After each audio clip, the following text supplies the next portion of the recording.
Alright folks, today we're diving into a crucial topic, how to scan and remove bad actors from your Android smartphone.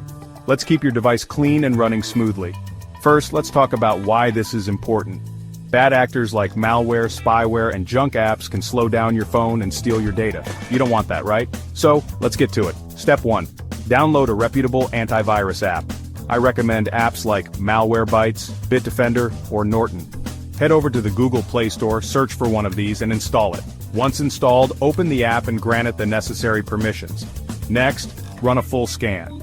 This might take a few minutes, so hang tight.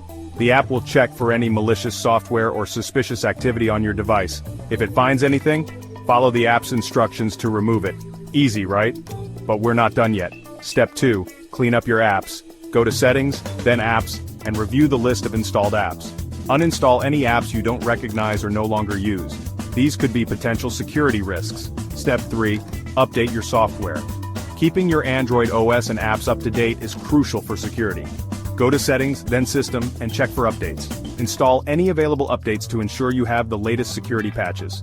Finally, consider using a trusted cleaner app like CC Cleaner to remove junk files and free up space. This can help your device run more efficiently. So, there you have it. By following these steps, you can keep your Android device clean and protected from bad actors. Don't forget to subscribe for more tips and tricks. Thanks for watching, and see you next time.